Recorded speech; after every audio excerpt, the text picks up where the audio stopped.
We're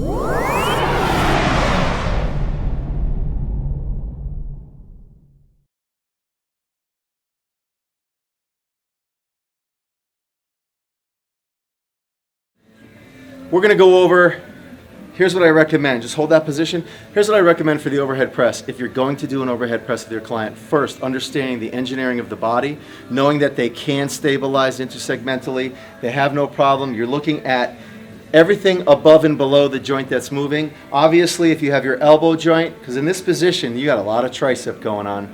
That's like the Turkish get-up. It's an awesome exercise for tricep, holding that arm straight. Okay, so you're in full extension holding that. Can you hold that? Mm-hmm. Okay, you got great stabilization for the glenohumeral joint. I love it. We don't have any articulation going on right now, but it's good. I'm looking at her low back to make sure she's not stressing too much, adjusting her. She's in that staggered stance position, and she has a counterweight balance, which is very cool. So here's the thing. I'm taking her away from external rotation. I'm bringing her arm in just a little bit to free it. But guess what? We're in that anatomical position right here. We're in the anatomical position, which is the strongest position. Same thing for a pull-up.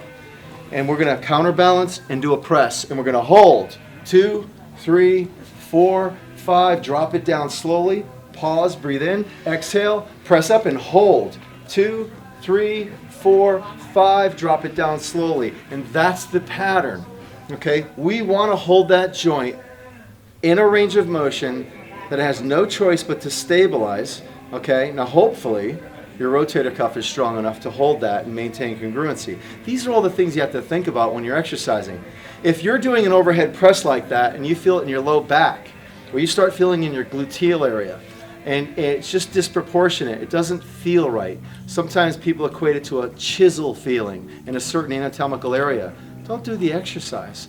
Okay, you're going to have to strengthen in other planes and or other environments. We're going to show you that right now.